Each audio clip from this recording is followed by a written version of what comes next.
Chapter 10.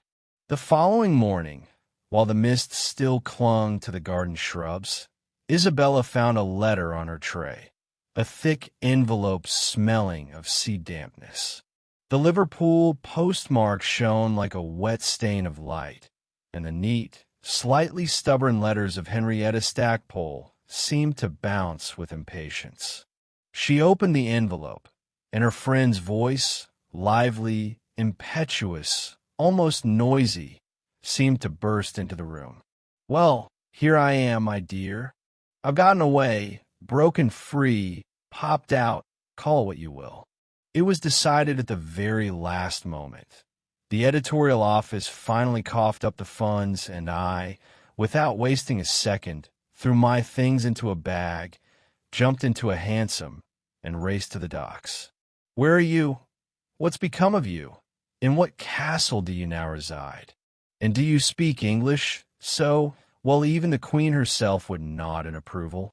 Or perhaps you've already married some lord. I should be delighted by that. You see, I need access to the highest circles." Henrietta's voice, even on paper, was as always direct, sharp, but warm. Isabella smiled, though deep down something gave an anxious twinge. Her friend had a way of writing so that any impulse of hers turned into a minor earthquake. She did not show the letter to her uncle, merely relayed its contents. Mr. Touchett, as expected, greeted the news with mild irony. "She is one of the writing ladies," he remarked, "but an American, and so I hope she won't make me a laughingstock. She must have encountered the likes of me before. Such amiable likes. Certainly for the first time," Isabella replied, but her smile was a little strained. She knew Henrietta was like fire. It gave warmth, but could also burn, especially with her journalistic itch, which at times turned any conversation into a cross-examination. Nevertheless, a letter was dispatched, the invitation was accepted, and soon Henrietta was speeding by train from London to the nearest station. Isabella and Ralph went to meet her. The platform breathed coal and cold. Ralph, pacing nearby, idly twirled his cane. "I wonder if I shall love her or hate her." "She won't care in the least," said Isabella.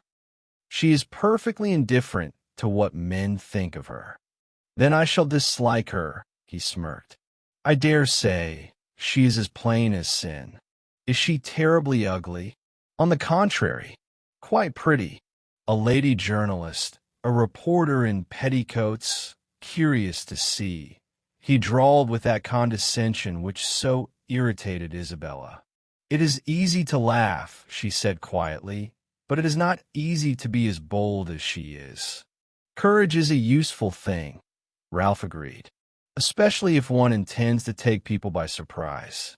Do you suppose you want to interview me as well?" The train was already sounding its whistle in the distance, and Isabella suddenly felt the air around her quiver, as if Henrietta's very approach had shaken the fabric of space. "Of course not," said Isabella with a slight smile. "You're not a sufficiently notable personage for her." "We shall see," drawled Ralph, lazily twirling his cane. "I am sure she will write us all up, even poor Bunchy in her little sheet. I shall ask her not to do so." "So she is truly capable of such things?" "More than capable. And you call her your dearest friend?" "No, not dearest. But I am fond of her, in spite of all that is fidgety about her." "Well, well," said Ralph, "I fear I shall dislike her, in spite of all her merits." "Wait. It won't be 3 days before you are sighing for her. And then my love letters will appear in the Interviewer?" "No, I beg to be excused," he exclaimed, throwing up his hands theatrically. The train drew up to the platform with a heavy, chest-like sigh. From the doors, as if slipping from the clouds of steam, appeared Henrietta Stackpole, small, round-faced, all in the grayish-blue rustle of a new dress. She stepped onto the ground with such assurance, as if the station were hers by right of inheritance. A cascade of blonde curls tumbled onto the nape of her neck. Her eyes, wide open, immobile, like two shiny buttons, fixed themselves upon Ralph. Not impudently, not challengingly, simply as if she had every right to see people through and through. Ralph, accustomed to women being the first to avert their gaze, felt a slight discomposure. There was something of a fresh newspaper page about her. Crispness, novelty, the smell of printer's ink. Not a single typographical error. Her voice rang out, high, clear, like a thin silver spoon striking the rim of a glass. In the carriage, she was less loud than anticipated. She answered questions clearly, confidently, as if dictating copy for tomorrow's edition. And when she was introduced to Mr. Touchett in the library, her confidence only grew, as if the walls of the old house themselves encouraged her directness. "Well then, tell me," she blurted out, "do you consider yourself Americans or Englishmen? I need to know how to speak to you." "As you please," Ralph replied meekly. "We shall be grateful for anything." Her immobile eyes fixed on him again. He felt opened, like a letter unsealed by another's hand. And yet there was no malice in that gaze, only an inexorable honesty. "I don't suppose you will assure me you are an American," she said. "For your pleasure, I am ready to become a Turk." "Well, if you change your skin so easily, that is your own affair. I am certain that with your faculty for understanding, national differences will prove no barrier." "You mean differences of language?" "I mean spirit, the genius of a nation." "I'm not sure I understand," she said, "but I hope to before I leave Gardencourt." "He is a cosmopolitan," interposed Isabella. "That is to say, a little of everything and nothing in earnest," concluded Henrietta. "Patriotism, like charity, begins at home, where you live." "And where does home begin?" asked Ralph. "I don't know where it begins, but I know where it ends. Far beyond these parts." Mr. Touchett gently intervened. "You don't like it here?" "I haven't decided yet, sir, but something feels oppressive. It has been oppressive since Liverpool. The very air seems foreign. I hope I shall manage to create my own atmosphere. Otherwise, I shall not be able to breathe freely."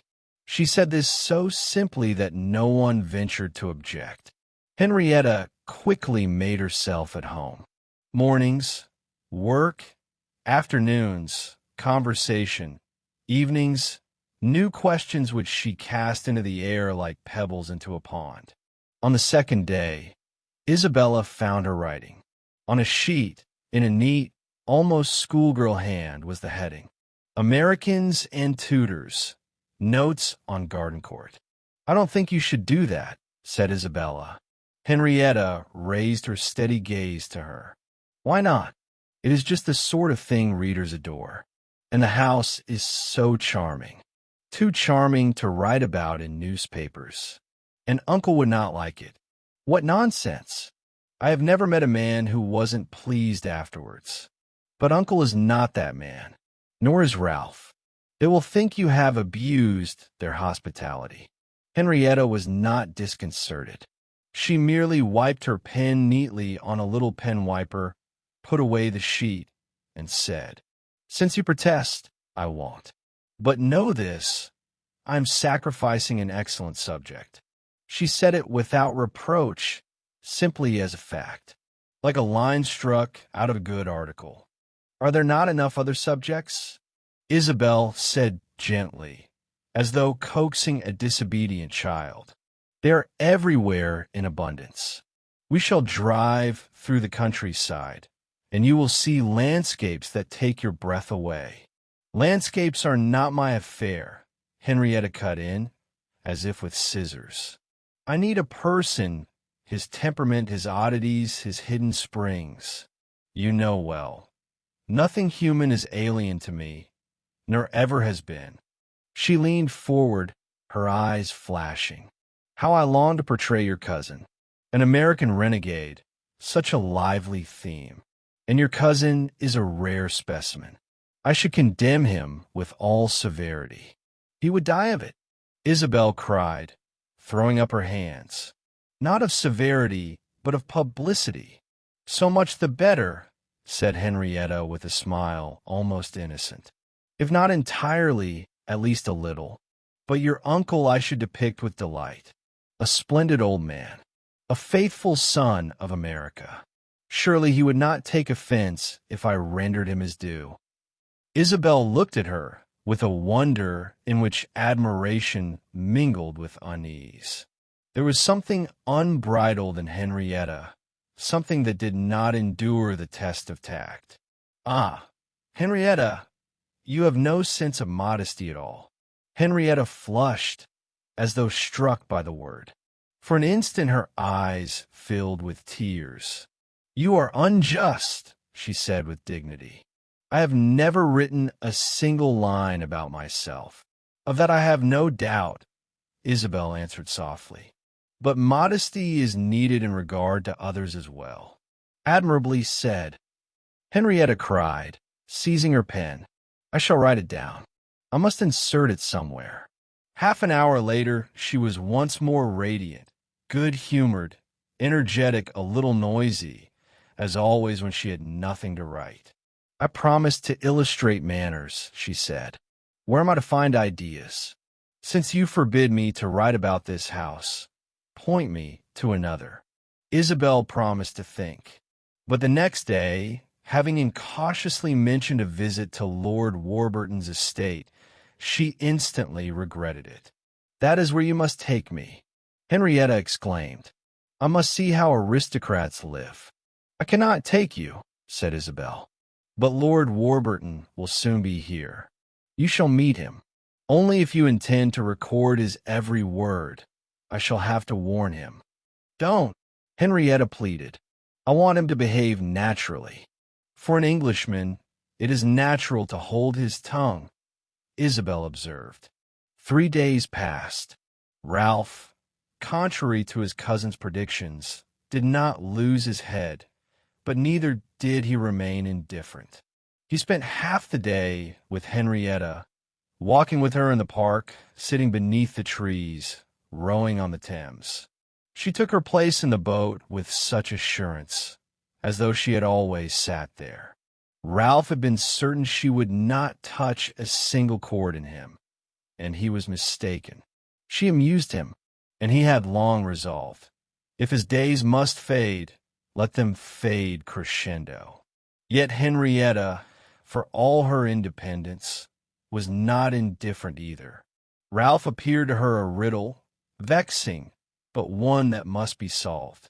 What does he do? She asked Isabel the very first evening. Does he spend the whole day with his hands in his pockets? Nothing, Isabel smiled. He is a knight of idleness. What a disgrace. Henrietta cried. I work without straightening my back, and oh, how I long to put him on display. He is weak in health, Isabel said gently. Fie, what nonsense. I work even when I am ill. Later, as she settled into the boat, Henrietta suddenly said to Ralph, You must hate me and would gladly drown me. Not at all, Ralph replied. I like to wear out my victims slowly. All the more since you are such an interesting specimen. Exactly. You wear me out. My only comfort is that I outrage all your prejudices. Alas, said Ralph, I have not a single prejudice. Before you stands a man impoverished of spirit, a fine thing to boast of. I have a multitude, and all delightful. Of course I hinder you. What do you call it? Flirting with your cousin. But that troubles me little. I help her by fathoming you to the end. She will see how little substance you contain. Yes, yes, fathom me, I beg you. Ralph exclaimed. So few are willing to undertake so heavy a task. And Henrietta undertook it, with zeal, with ardor, with endless questions. The next day it rained, and Ralph proposed they look at the pictures. Henrietta walked through the gallery, as through a museum of her own curiosity. She did not gasp, did not exclaim, did not fling herself into raptures, and Ralph was grateful for it. She looked thoughtfully, sometimes too seriously, as though conversing in a foreign tongue she knew but did not love. When they came to a constable landscape, she suddenly turned and studied Ralph as attentively as the painting. "So this is how you spend your time?" she asked. "I seldom spend mine so pleasantly." "Come now," said Ralph. "You know what I mean. I have no fixed occupation." "Ah," she sighed, "before me stands the greatest idler in the world." She shifted her gaze to the constable, and Ralph pointed to a small Lancret, a youth in a scarlet doublet playing the guitar to two ladies. And Henrietta, looking at the scene, said quietly, "You see, even he's occupied." "This is my ideal of constant occupation," said Ralph, gazing at the painting as though he saw in it his own reflection, only slimmer and less wearied by life. Henrietta turned, slowly, like one who had heard not words but a challenge. Her eyes were fixed on the canvas, yet Ralph instantly understood. The subject of the picture did not interest her. She was pondering something far sharper. "I cannot understand how your conscience does not torment you," she pronounced, as though delivering a diagnosis. "I have no conscience, dear Miss Stackpole. I advise you to acquire one. You will need it the next time you think of returning to your native land. Most likely, I shall never have to go back, because you would be ashamed to show yourself." She said it so simply that the words sounded almost tender, and therefore all the more painful.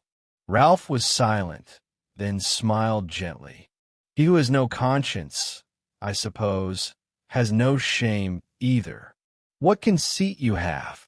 Henrietta flared. "You think it right to renounce your own country?" "One cannot renounce one's country," said Ralph, "any more than one can renounce one's grandmother. Neither is chosen. They are soldered into us forever." "So you tried, but failed?" She narrowed her eyes. "I wonder how they regard you here. The English are delighted with me, because you imitate them." "Ah," Ralph sighed. "Grant me at least a portion of my success to innate charm." "I see no innate charm in you," she cut him short. "If it exists, it is borrowed, and not very well. Take up something real, and then we shall have something to talk about." "Excellent. Only teach me what exactly to do." "First of all, return to your country." "Returned. And then, find yourself a serious occupation." "In what field?" "In any, so long as it is real work. Invent something new. Undertake a great task. And is it so easy to find? Of course, if you take it to heart." "Ah, to heart," Ralph murmured. "So it all depends on my heart?" "What? Have you no heart either?" "I had one, a few days ago, but since then it has been stolen from me." "There is not a drop of seriousness in you," Henrietta concluded. "That is your misfortune." A few days later she again allowed him to occupy her attention, this time with a new theory. "I have discovered your misfortune, Mr. Touchett," she said. "You think yourself too good for marriage." "I thought so, Miss Stackpole, until I met you," Ralph replied. "Since then I have thought otherwise." "Fie," she scoffed. "I have thought myself not good enough. Marriage will make you another man. Besides, it is your duty to marry." "Ah," cried Ralph, "life is full of duties. Must one marry out of duty too?" "Certainly. All people must marry." Ralph reflected. There was something in Henrietta that began to please him. Her frankness, her boldness, her lack of affectation. Yet in these words there rang a false note, barely perceptible, like a discord in a pure melody. "Much may be said on that subject," he remarked evasively. Much may be said, but the essence remains. Your brilliant solitude smacks of arrogance. You evidently think no woman your equal. In America, everyone marries. Suppose marriage is my duty, then yours, by analogy, is to marry as well. Henrietta's eyes flashed, but did not waver. Of course, I have the right to marry. You see, said Ralph, and I'm not offended that you are unmarried. On the contrary, I am glad. Oh, be at least a little serious. No, you will never be serious. What? On the day I tell you I wish to part with solitude, will you not believe in the seriousness of my intent? She looked at him as though about to give an answer that, in other circumstances, might have been favorable. But suddenly her face was distorted with anxiety and even indignation. Even then, she flung out and left the room. Alas, I have not kindled a tender passion for your friend, Ralph said to Isabel that evening, though he spent the whole morning discoursing on the subject. And you said something most uncivil to her. She complained of me. She said Europeans speak to women condescendingly, and that you said something no American would ever permit himself to say. Ralph laughed, sincerely ringing. She is a rare collection of qualities, your Henrietta. Does she imagine I am making love to her? No, but she thinks you twisted her words. I merely thought she was making me an offer, and I accepted it. Is that so wrong? Wrong toward me? Isabel smiled. I do not wish you to marry at all. Ah, dear cousin, how am I to please you both? Miss Stackpole insists that marriage is my duty, and hers is to see that I do not shirk it. She has a strong sense of duty, said Isabel, and everything she says is dictated by it. She thinks it unworthy of you to spend such wealth upon yourself alone. That is all she meant. If it seemed to you that she was trying to entrap you, then you were mistaken. You are right, said Ralph, lowering his head slightly, as though confessing guilt before an invisible tribunal. I overdid it, but it truly seemed to me as if she were trying to ensnare me. Forgive me. It is all my corrupted imagination. Corrupted, yes, Isabel remarked dryly. But your imagination, I admit, is rich. Henrietta had no designs upon you. It would never even occur to her that you could suspect her of such a thing. Ralph murmured humbly. With women like her, one must be quieter than water, lower than grass. A remarkable creature. Incredibly touchy, especially considering that, in her view, others ought never to take offense. She enters other people's doors without knocking. Yes, Isabel nodded. She does not acknowledge door knockers at all, or considers them a needless luxury. In her conviction, doors should stand wide open. But I love her nonetheless, and I still consider her extremely unceremonious, said Ralph, a little abashed. To be twice mistaken in a person is not the most pleasant sensation. You know, Isabel smiled, a little guiltily. I fear that is precisely why I like her. There is something plebeian in her. She will be flattered. Ralph smirked. I would put it differently to her. I would say, she has much of the people in her. The people? Ralph raised his brows. What do you know of the people? And what does she know of them? Henrietta, very much, Isabel said with confidence. And I, enough to feel that she is in some measure the offspring of a great democracy.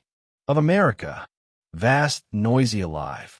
I do not claim she embodies it entire, but she expresses it brightly, sharply, without adornment. So Miss Stackpole pleases you out of patriotic motives, said Ralph. Whereas to me, I fear, for the same motives she provokes resolute protest. Ah, Isabel sighed, as though inhaling the scent of distant prairies. I like many things. everything that stirs me to the quick. If it did not sound boastful, I would say I have a many-sided nature. I like people opposite to Henrietta. For instance, Lord Warburton's sisters. While I look at those dear Molyneux girls, they seem to me the ideal. And then Henrietta appears, and at once conquers me. Not by what she is, but by what stands behind her. So you like her from the rear view? Ralph interjected. And she is right. After all, said Isabel, you will never become a serious man. She lifted her head, and her voice grew wider, deeper. I love my great country, stretching across rivers and prairies, blooming, smiling, reaching to the green waves of the Pacific. From it there breathes a strong, fragrant, fresh aroma. And from Henrietta's garments, forgive me the comparison, there breathes the same aroma. By the end of her speech, Isabel had blushed slightly. The color lay upon her cheeks so naturally that Ralph, for several seconds, simply looked at her, smiling, quietly, almost tenderly. I do not know whether the waves of the Pacific are green, he said at last, but you have a very vivid imagination. He leaned closer, as though sharing a secret. And as for your Henrietta, she reeks of the future, and the scent is almost enough to knock one down. Chapter 11. After the recent misunderstanding, Ralph gave himself his word, not to interpret Henrietta's remarks, not to search in them for hidden barbs, not to measure them against his own vulnerable soul. He reminded himself that, in her view, people were simple, straight like wooden beams, while he himself was complex, fractured with cracks and patterns, and therefore had no right to demand of her a subtlety she had never promised. He kept this word with such tact that Henrietta, resuming their conversations, felt herself almost mistress of the situation. She exercised upon him her talent for meticulous questioning, as though testing the resilience of his nerves under strain. And the more she asked, the more, in her opinion, she expressed confidence. Isabel valued Henrietta. Henrietta valued the free play of mind she found in Isabel and, in lesser measure, in Ralph. She approved of Mr. Touchett's quiet dignity, his noble tone, as she called it. If not for one, but her life at Gardencourt would have been almost idyllic. That but wore a black dress, silver spectacles, and a countenance that could have halted even a postman in mid-stride. Mrs. Touchett, Henrietta at once understood. With this small, elderly lady she would have to reckon. But it soon appeared that the mistress of the house had no intention of reforming her. She merely said to Isabel, "Your friend is an adventuress, and worse, a dull adventuress. Usually such people are far more diverting." And she added that Isabel was free to choose her friend herself, and that she, Mrs. Touchett, had no wish to impose her own tastes. "If you were to meet only those who please me," she told her niece, "your circle of acquaintance would be pitifully small. Rarely do I like anyone enough to recommend them as a friend. A recommendation is a serious matter." She spoke with the calmness of one confident in her own taste and little concerned with the tastes of others. "Your Miss Stackpole does not suit me. She speaks too loudly. She looks as though you should enjoy looking at her, when you have no wish to do so. I am sure she has spent her life in furnished lodgings and hotels, and I cannot abide the manners bred in such places. She knows I detest the hotel system, and she detests me for detesting it. To her, a hotel is the summit of civilization. Were Gardencourt a boarding house, she would find it far more agreeable. As it is, it already has one lodger too many." Isabel listened in silence. She knew to argue with her aunt was as futile as to argue with the weather. But Mrs. Touchett was mistaken in one respect. Henrietta disliked her not for her manners. The reason lay deeper.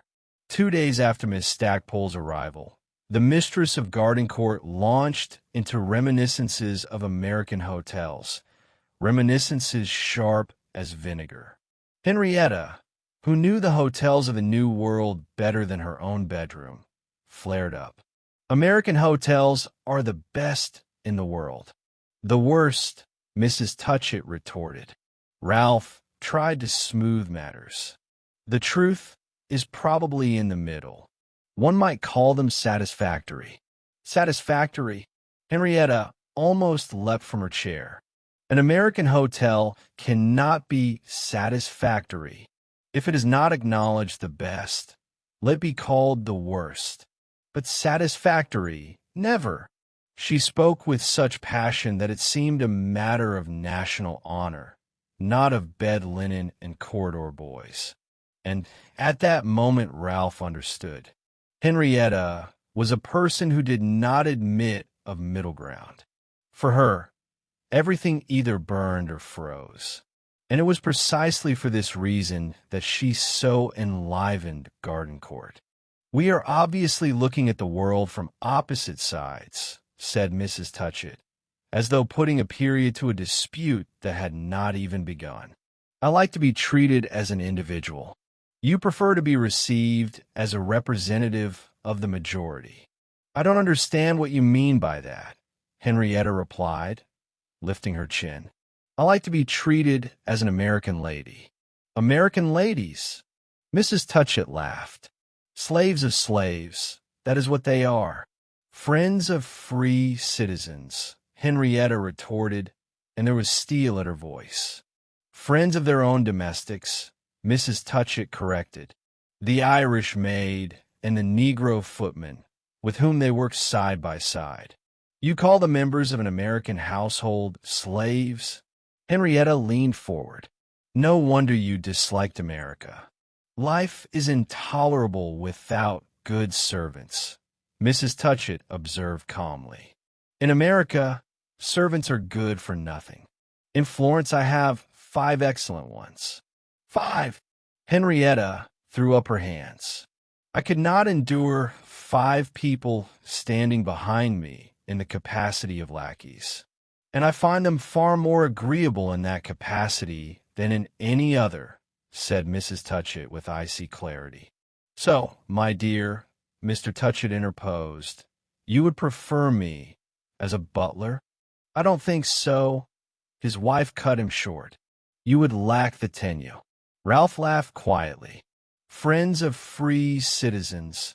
That was admirably said, Miss Stackpole."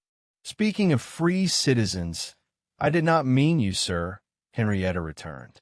That was her entire reply to the compliment. The conversation unsettled Henrietta. Why should Mrs. Touchett defend the existence of a class Henrietta herself regarded as a relic of feudalism? It was a blow against America, and she felt it as a personal insult. The thought gnawed at her for several days, until at last she approached Isabel. "My dear Isabel," she said, "I am beginning to suspect you of infidelity." "Infidelity to you?" Isabel asked in surprise. "That would be dreadful, but no. I mean something else." "To my country?" Isabel asked cautiously.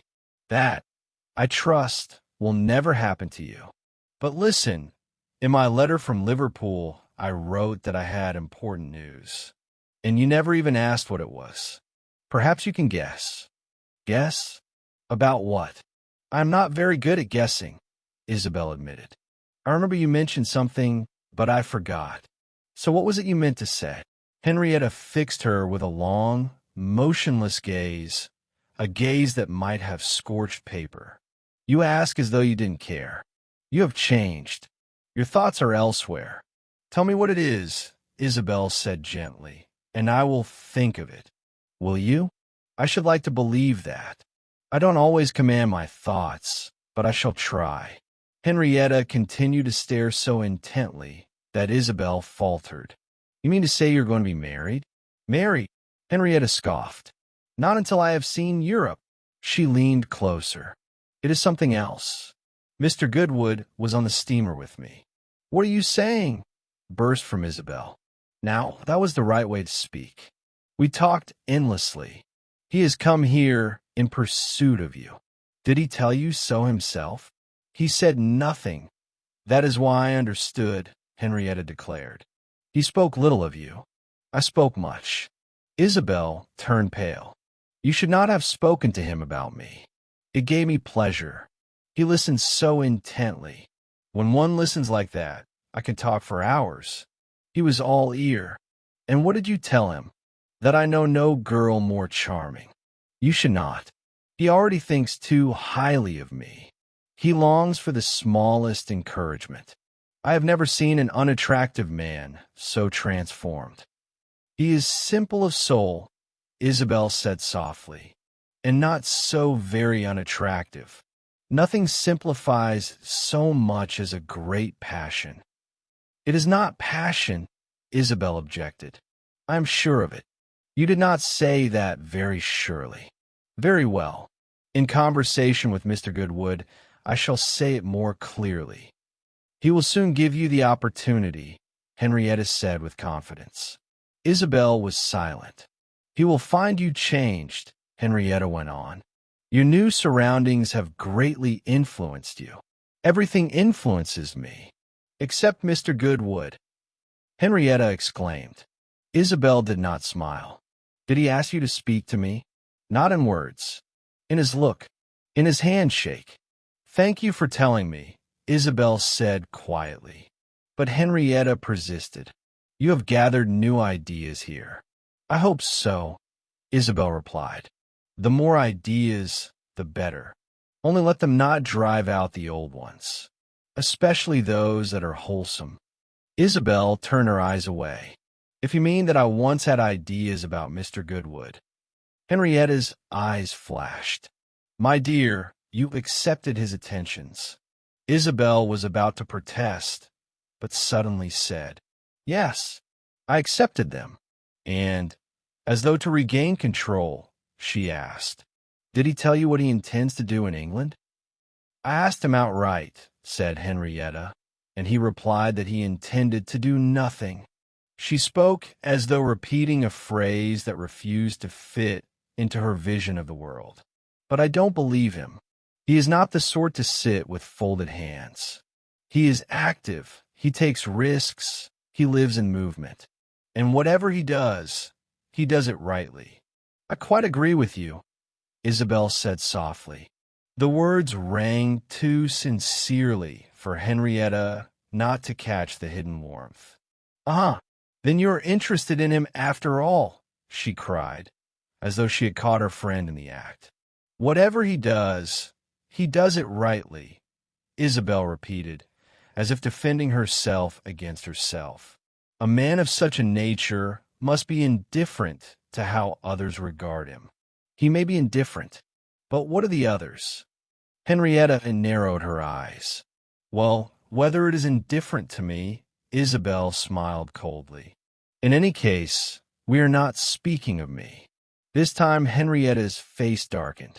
She looked at her friend as though before her stood not Isabel, but her shadow. As you please. But you have changed. You are no longer what you were a few weeks ago, and Mr. Goodwood will see it. I expect him any day now. Then I hope he will hate me. I think you wish it only as much as he is capable of hating. Isabel was silent, but Henrietta's words, "He is coming," struck her like a sudden gust of wind. She resolved to believe he would not dare. Yet the next 48 hours she lived in expectation of steps, of a voice, of tidings. The air grew stifling like before a storm. The atmosphere of Gardencourt, light, even almost musical, suddenly tightened like a string. On the third day, the tension eased. Isabel went out into the park with Bunchy, an affable, fickle terrier who seemed to live in 3 dimensions at once, sniffing the earth, listening to the birds, and watching every movement of his mistress. They wandered along the avenues, and at last Isabel sank down beneath a spreading beech. Her white dress with black ribbons shimmered in patches of light and shadow, as though she herself were part of the pattern on the grass. She spoke to Bunchy fairly, evenly, as to a creature whose feelings deserved respect, even if his mind was limited. Then she tried to read, but the book would not open, not in her hands, but in her mind. Her thoughts would not obey. She sat gazing at the green lawn until she heard the steps of a servant. A letter, London postmark, a familiar hand. Her heart, one quick throb. A face flashed in her imagination. A voice seemed to pronounce her name. She unfolded the sheet. The letter was short, but every word struck like a touch upon a string long waiting to be played.